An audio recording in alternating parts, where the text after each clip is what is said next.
وَلَقَدْ يَسَّرْنَا الْقُرْآنَ لِلذِّكْرِ فَهَلْ مِن مُّدَّكِرٍ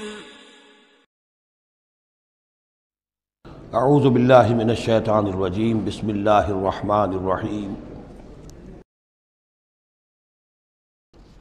وَلَقَدْ أَوْحَيْنَا إِلَىٰ مُوسَىٰ نَصْرَ بِعِبَادِي فَاضْرِبْ لَهُمْ طَرِيقًا فِي الْبَحْرِ يَبَسًا، اور ہم نے موسیٰ کو وحی کر دی تھی کہ اے موسیٰ میرے بندوں کو لے کر راتوں رات نکل جاؤ۔ ایک رات کا وقت مقرر کیا کہ تمام اسرائیلی یہ جب سوئے ہوئے ہوں قبطی یہ اپنے اپنے گھروں سے نکلیں اس کے لیے، اور وہ جلدی سے نکل کر اور مشرق کی طرف سے رائے سینا کی طرف سفر کرنا شروع کر دیں۔ نصر بعبادی فاضرب لہم طریقا فی البحر، اور ان کے لیے ایک راستہ بناؤ سمندر میں کہ جو سوکھ جائے، سوکھا ہوا راستہ وہ بناؤ۔ لا تخاف درکن، تمہیں نہ خطرہ ہوگا اس کا کہ کوئی تمہیں آ پکڑے گا، ولا تخشا، نہ تمہیں ڈوبنے کا کوئی اندیشہ ہوگا۔ فاتبعہم فرعون بجنودہ، تو پھر اب فرعون نے ان کا تعاقب کیا، پیچھا کیا اپنے لشکروں کے ساتھ۔ فغشیہم من الیم ما غشیہم، تو ڈھانپ لیا سمندر میں سے جس چیز نے انہیں ڈھانپ لیا، یعنی جب حضرت موسیٰ نے عصا مارا سمندر پر، سمندر پھٹ گیا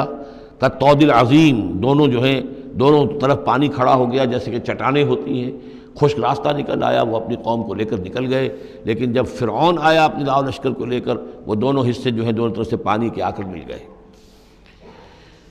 وَأَضَلَّ فِرْعَوْنُ قَوْمَهُ، اور فرعون نے اپنی قوم کو گمراہ کیا، وَمَا هَدَىٰ، ہدایت نہ دی۔ یا بنی اسرائیل قد انجیناکم من عدوکم، اے بنی اسرائیل دیکھو ہم نے تمہیں نجات دے دی ہے تمہارے دشمن سے۔ وَوَعَدْنَاكُمْ جَانِبَ طُورِ الْأَيْمَنَ، اور پھر ہم نے تمہیں بلایا ایک وقت معین پر پہاڑ طور کے داہنی جانب، وہی اسی طرف جہاں پر کہ ان کو پہلے جو نبوت ملی تھی حضرت موسیٰ علیہ السلام کو۔ وَنَزَّلْنَا عَلَيْكُمُ الْمَنَّ وَالسَّلْوَىٰ، اور دیکھو ہم نے تم پر من و سلوہ نازل کیے تمہاری غذا کی ضرورت پوری کرنے کے لیے۔ کُلُوا مِن طَیِّبَاتِ مَا رَزَقْنَاکُمْ، کھاؤ ان پاکیزہ چیزوں میں سے جو ہم نے تمہیں دی ہیں۔ وَلَا تَطْغَوْا فِیہ، اور اس میں زیادتی نہ کرو۔ اس میں زیادتی یہ بھی تھی کہ اس کی ناقدری کی انہوں نے کچھ عرصے کے بعد، زیادتی یہ بھی تھی کہ اسے وہ سینت کر رکھتے تھے اس اندیشے سے کہ شاید کل کو نہ آئے، تو گویا کہ اللہ پر توکل کے معاملے میں کمی ہو رہی تھی۔ فَيَحِلَّ عَلَيْكُمْ غَضَبِي، تو تم پر بھی میرا غضب جو ہے وہ نازل ہو جائے گا۔ وَمَن يَحْلِلْ عَلَيْهِ غَضَبِي، اور جس شخص پر بھی میرا غضب نازل ہو جائے فقد ہوا، تو وہ تو گویا کہ پٹخ دیا گیا۔ وَإِنِّي لَغَفَّارٌ لِمَن تَابَ، اور میں یقیناً بہت معاف فرمانے والا ہوں ہر اس شخص کے لیے توبہ کرے، وآمن، اور ایمان لائے، وعمل صالحا، اور نیک عمل کرے، ثم اہتدی، اور پھر سیدھی راہ پر چلتا رہے۔ وما عجلک عن قومک یا موسیٰ، اب یہ عجلت کو تیسری مرتبہ نوٹ کر دیجئے، پچھلی صورت کے اندر 2 مرتبہ آ چکا ہے۔ ولا تعجل علیہم، اے نبی جلدی نہ کیجئے ان پر عذاب کے معاملے میں، اور چاہے لفظ عجلت نہیں آیا تھا، وما نتنزل الا بامر ربک، قرآن مجید کے بارے میں بھی، وحی کے بارے میں بھی آپ جلدی کا معاملہ نہ کیجئے، یہ تو جو اللہ کی مشیت ہے اس کے مطابق ہوگا۔ اب یہاں دیکھیے حضرت موسیٰ سے ایک جلدی ہوئی ہے۔ حضرت موسیٰ کو جب بلایا ہے اللہ تعالیٰ نے کوہ طور پر تورات دینے کے لیے،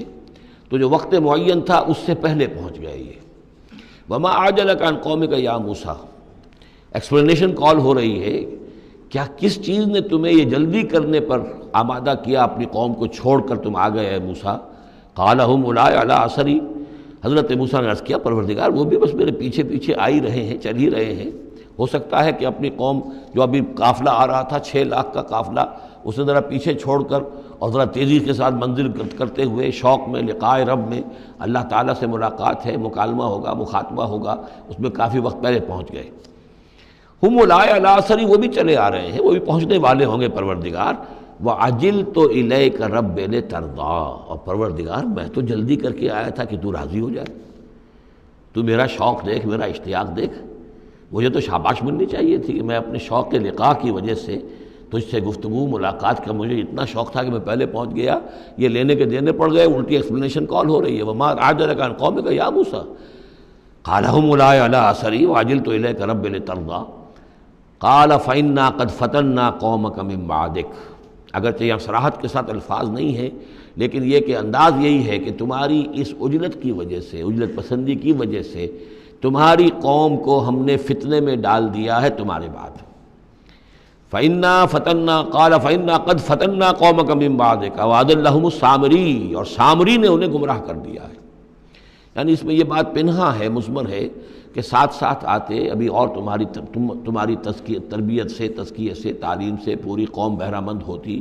اور ان کے اندر اور رسوخ پیدا ہوتا اور ان کے اندر جو ہے پختگی جو ہے ان کے فہم میں پیدا ہوتی، تو شاید یہ فتنے والی بات نہ ہوتی۔ تم چھوڑ کر آ گئے ہو، نتیجہ یہ ہوا کہ ایک فتنہ گر شخص کو، فتنہ جو شخص کو جو ہے وہ فتنہ اٹھانے کا موقع مل گیا۔ اس کے بارے میں یہ بھی خیال ہے کہ یہ قبطی ہے، لیکن یہ کہ یہ ہمدرد تھا اور ملا ہوا تھا یعنی بنی اسرائیل کے ساتھ اور انہی کے ساتھ نکل آیا ہے، لیکن زیادہ خیال یہ کہ اسرائیلی ہی تھا لیکن منافق تھا۔ حضرت موسیٰ علیہ السلام سے اسے قد تھی، لیکن تھا یہ بھی اسی طریقے سے جیسے ابو عامر راہب جس کا ہم تذکرہ پڑھ آئے ہیں سورہ توبہ کے ضمن میں، کہ وہ خزرجی تھا لیکن بہت نیک، بہت عبادت گزار، پھر وہ عیسائی ہو گیا تھا، پھر رہبانیت اختیار کی تھی، لیکن یہ کہ حضور سے اسے ایسی قد ہو گئی تھی، اتنا بغض ہو گیا تھا کہ پھر وہ ساری عمر جو ہے حضور کے خلاف وہ اپنی جد و جہد کرتا رہا اور سازشیں کرتا رہا۔ تو یہ گویا کہ جو ابو عامر راہب کا معاملہ تھا اس امت مسلمہ موجودہ میں، امت محمد میں، اسی طرح کا ایک کردار ہے یہ جو ان میں تھا اسرائیلیوں میں۔ فرجع موسیٰ الی قومہ غضبان آسفا، تو لوٹے موسیٰ اپنے قوم کی طرف اس حال میں کہ سخت غضبناک تھے اور غصے میں تھے اور سخت رنجیدہ تھے۔ قال یا قوم الم یعدکم ربکم وعدا حسنا، کہا ہے میری قوم کے لوگوں، کیا تم سے تمہارے رب نے اچھا وعدہ نہیں کیا تھا؟ میں گیا تھا کہ تورات لے کر آؤں گا، ہدایت لے کر آؤں گا، اللہ کا وعدہ تھا کہ وہ تمہیں کتاب دے گا۔ افتال علیکم العہد، کیا یہ جو وقت ہے تم پر بڑا شاخ گزر گیا، بہت طویل یہ مدت ہو گئی تم پر؟ ام اردتم ان یحل علیکم غضب، یا یہ کہ تم یہ چاہتے ہو کہ تم پر اللہ کا غضب نازل ہو من ربکم، تم نے یہ ساری حرکت اس لیے کی ہے کہ تم پر اللہ کا غضب نازل ہو۔ فاخلفتم موعدی، تم نے مجھ سے جو وعدہ کیا تھا اس کی خلاف ورزی کی۔ قالوا ما اخلفنا موعدک بملکنا، لوگوں نے جواب دیا اے موسیٰ ہم نے اپنے اختیار سے آپ کے وعدے کی خلاف ورزی نہیں کی، ولکننا حملنا اوزار القوم، لیکن یہ کہ ہمارے اوپر بوجھ تھا یا اٹھائے ہوئے تھے ہم قوم کے بہت سے بھاری بوجھ۔ مختلف روایات ہیں، زیادہ روایت جو قرین قیاس ہے وہ یہ ہے کہ چونکہ اسرائیلی لوگ جو تھے وہ بہرحال حضرت ابراہیم کی نسل سے تھے، تو قبطی قوم میں بھی بہت سے لوگ، بہت سی عورتیں اپنی امانتیں ان کے پاس رکھواتے تھے کہ یہ لوگ امانت میں خیانت نہیں کرتے، تو زیورات اس قوم کے بہت سے ان کے پاس تھے۔ جب یہ نکلے ہیں تو وہاں سے وہ سارے زیورات وغیرہ لے کر آئے ہیں، لیکن ایک ذہن پر بوجھ تھا کہ یہ ہمارے لیے جائز بھی ہے کہ نہیں ہے، لہذا سامری نے پہلے تو ان کو یہ کہا کہ یہ بوجھ تمہارے لیے، یہ زیورات تمہارے لیے درست نہیں، ان کو پھینک دو۔ ان کو ان سے پھینکوا دیا، اس کے بعد ان کو گلایا اور اس کو گلا کر وہ جو دھات تھی اس کے ذریعے سے ایک بچڑا بنایا، اور ترکیب ایسی کی کہ اس بچڑے میں سے کوئی ہوا کا گزر ایسا ہوتا ہوگا کہ جس سے اس میں آواز آتی تھی جیسے کہ کوئی ڈکرا رہا ہو بیل، تو وہ آواز بھی اس میں سے آتی تھی۔ اور اس کی جو ایک اور توجہ ہے وہ سامنے آ جائے گی جو خود اس نے بیان کیا کہ میں نے کیا کیا تھا۔ قالوا ما اخلفنا موعدک بملکنا ولکننا حملنا اوزارا من زینۃ القوم، یعنی ہمارے دشمن قوم فرعون کی قوم کے جو زیورات تھے اس کا بہت سا بوجھ ہمارے پاس تھا،